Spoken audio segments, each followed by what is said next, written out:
Hey everyone, welcome back to my channel. I hope you are all doing well. Now in today's video, I really wanted to play around with fabric in resin again. It's been a while since I've done any. Now I did purchase these. These are tea towels from Shein. These are Christmas tea towels and I absolutely loved the imagery on them. These were about £2 each and honestly once I opened them I realised why. The patterns were all a little bit off, and where the tea towels had been folded, there were like white crease lines, and I guess I just wasn't fully happy with them. And I don't know if my camera is even picking it up, but all of the red dye from these tea towels had bled out into the white, and I was really worried that it would just not work in resin. If I put these in resin, would the red dye just bleed out and just ruin the whole thing? I love this image, but then you can see that white line down the middle where I guess the print or the ink has come away. And I think these would be gorgeous just as your seasonal decor in your kitchen, if I'm honest. So I reverted back to my good old cotton fabric that I've had sitting around for a few years now. This is a black and white checkered tartan-esque fabric, like a gingham. And I know it works. I've used the red before, so I was confident that this one would work and I wouldn't have any issues. So my intentions were good. I thought I'd use these gorgeous tea towels that I saw, but honestly the quality, I just was not trusting those at all, putting them in resin. The resin I'm using in this video is the Apex resin. I will of course link that at the top of my description box alongside your discount code. And the mould I'm using is the round tray mould from Moulds and Shapes. Again, your 10% discount for Moulds and Shapes will be in the description box. And I will link this tray directly if you do want to get your hands on it. Now, I didn't mix up much resin. And for the first time in my life, probably, I didn't mix up anywhere near enough. I could have done with another maybe 20 grams just to give me a confident thin layer of resin in this tray. As it stands, you can just see there it wasn't fully covering without my help. Still it was enough. It's just you just want to make sure you've got enough in there. I used my Let's Resin heat gun to roll it around and get rid of any potential air bubbles and make sure that my fabric was going to come into contact with epoxy resin all around the trays. I wasn't too worried. I knew I had just enough, but I think if I definitely was struggling, if the resin was parting and like going down the sides and I clearly didn't have enough, I would have made up a little bit more. But as it stands, this was just enough. I lowered the fabric down real slow. I didn't want to trap any giant air bubbles down there, but I also knew the resin would seep through the fabric, so if I did trap any air bubbles, it theoretically would be okay. Now, hindsight, I always say this in all my videos, don't I? Hindsight is a wonderful thing. I probably should have drawn around a pre-made tray to cut my fabric prior to laying it down in the mould, but why would you want to do something so simple? Why not just go the hard route and give yourself something tricky to play with? But yeah, I ended up thinking, why did I just cut a little square? Why didn't I go a little bit further and cut a circle? But it all worked out. Now, the one key component here is to not mess around with the fabric too much. I want the straightness of the black and white checkered pattern. I want this perfectly lined gingham to be perfectly lined when it fully cures. So if you play around too much, I guess you can move the fabric, distort the lines and shimmy it to the left or to the right. And you really don't want that, because then when you demold, you're going to get this wavy gingham fabric, right? And I didn't want that. So do be gentle.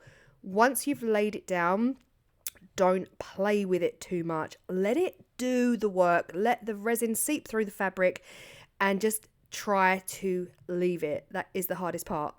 Now, this is 24 hours later. We're using the Apex resin again to fill this mold to the very top. Now, from my own personal experience, what color you use here is entirely up to you, but I know because we've got some white squares in the checkered gingham tartan, whatever you want to call it, We're calling it gingham right now because I'm thinking kitchen tablecloth.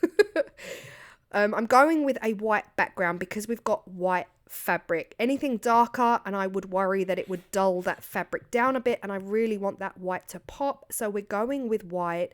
I've mixed up some more resin again, like I said, and I've put it through my Let's Resin mixing machine just to save my hands a little bit. And we're going to be using the Vista liquid white pigment. Now, again, this is my absolute go-to liquid pigment. It is the whitest of whites. I have poured some resin out of the cup. You'll see that here. I didn't think I needed all of this, so I just left in the cup the amount that I felt the tray would take. Of course, was not enough. So luckily, I'd put some resin to the side so I could just pour that back in and make up more. But again, depending on the fabric that you've used, I personally, again, it's all personal preference. I personally would always say if you're using fabric in resin, go with a white background so that even the darkest, moodiest shades of your fabric will pop against the white background. What I didn't want to do was dull it out in any way. So again, I've added a little bit more resin into my cup. I didn't add any more white pigment because I just felt like there was enough left in the cup, but you can definitely see the difference here. I'm pouring it on and you can definitely see that there's nowhere near as much white pigment. I don't think this is going to be detrimental to the final result, so I was happy to just get it in there and get it poured around. And all I did here was just making sure that it went to the edges of the tray all the way around, and I'm not going to dome this at all. I really should, molds and shapes, forgive me, I do need to start cleaning the bottoms of my molds because I sit them down on such a dirty work surface. This is what it's looking like demolded, and I'm absolutely loving it. I'm loving the fact that I didn't distort the fabric too much, and we've still got some really good straight edged lines here, and the black and the white is super poppy, especially with that white background. This is what I'm talking about. You can see every element of this. Now, to finish this off, it's a super simple one. This perfect for beginners. If you are brand new to epoxy resin, this one is perfect for you. Honestly, I'm using another UV DTF. I cannot get enough of them, and this one here was made for me by Amanda Towgood at Resin Supplies Den. Now, if you watched, I think it was last video or the video before, I had a small selection of UV DTFs that I bought from Shein. Now, I loved the imagery, but I didn't realise they were all pretty much black and white. So I took a photo of this specific gingerbread themed one and I sent it over to Amanda and I said, "Hey Amanda, can you please make something like this for me? Something bakery cookies inspired, but in colour and 15 centimetres." So Amanda got to work and she couldn't find the exact gingerbread man I wanted, but she did create this design herself, which I thought was super cool. So thank you, Amanda, for going that extra mile and creating this on your own and not, yeah, thank you. I appreciate it. Now, I did purchase these. These were not gifted. This UV DTF was not gifted to me. I purchased it direct from Amanda herself. So again, it just goes to show, like, you can find an image on places like Shein, Temu, AliExpress or Amazon, and of course you can't necessarily get those custom sized to what exactly you want for the mold you want, right? They all just come as they are. So it was really handy to be able to take a photo of this sticker that was teeny tiny and send it over to Amanda and be like, "Hey Amanda, thank you Amanda." If anything, I could have gone even bigger on this. Now, I did order this exactly 15 centimetres and that is how it came.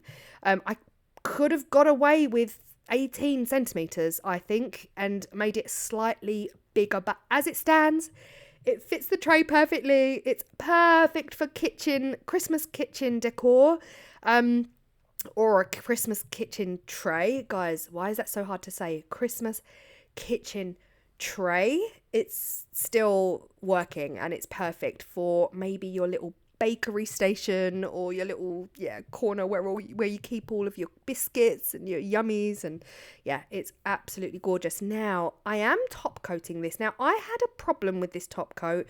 All of my top coats have been coming out absolutely perfect lately. I've got a radiator in my craft room. I keep it set to 22 degrees overnight purely because it's freezing cold right now, and if I don't do that, I'm going to get some serious issues with my top coat. Now, this top coat in its entirety was absolutely fine. I used the heat gun, I went over it.